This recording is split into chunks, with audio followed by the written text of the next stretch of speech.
Sanders showed up in the chamber at some point and asked a question like the other senators did. That's the way that you support, to give Corey some time to rest. That's how you support.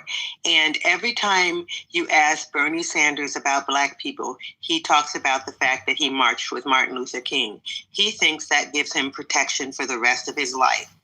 I'm so sick of Bernie Sanders.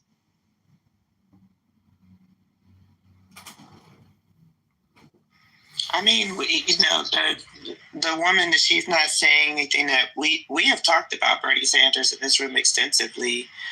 I share my story. I really believed in Bernie. And, I supported his, left-wing politics. And I was like, yeah, I'm down for revolution. And this is the comedy. What do you mean? You're listening to the comedians. A couple of Black people. You're talking about where's the comedy. This is the comedy. The same conferences together, and we weren't like the best. You ever met clowns before? Just listen closely. I had a couple of them on my panel and stuff like that, and so we got to know each other. And I was excited when I found out that they were working on Bernie Sanders' campaign. And when he ran. My mom had just passed away, and they called me and was like, are you willing to move to Vermont? And I was like, yeah. Now, so I was happy to do it. Like, I was excited. Now they didn't end up. They did call me and ask me that, but then they didn't end up actually bringing me on board.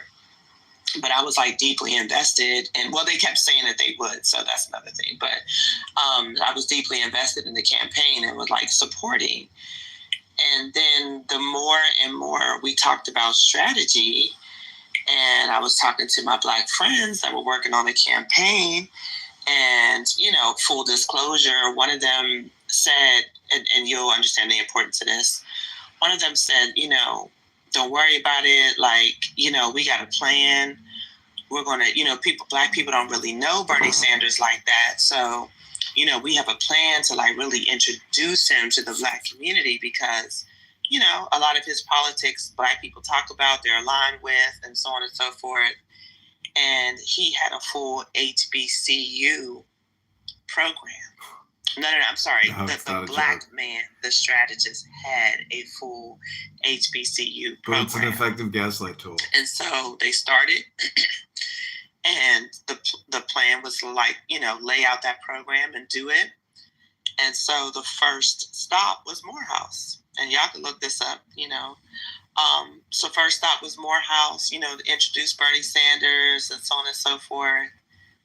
And then there was no other school. We've got 14 people live on this YouTube channel. Hit the subscribe button now. This is Republican Comedy. I'm running for the 16th district here in Illinois for Congress. Vote kid over, Congressman kid over. Hit the subscribe button now. And then he started complaining about Bernie's number 2. And everybody really believed in Bernie. So it was like, well, of course it's Bernie's number 2. And I definitely heard, the word racist, it was just seemed like everybody was making excuses, self-included, for Bernie, like, oh, it's not Bernie, it's just his number 2.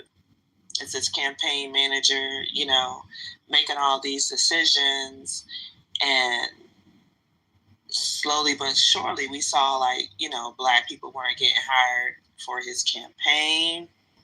The HBCU program seemed to start off fine at Morehouse, then it didn't continue, and it just went on and on. And I finally asked, the brother man a question, and I said, well, I don't think they want Turkey, and I don't think they want Egypt. Hear what you're saying, I think Thunderslayer. You're delusional.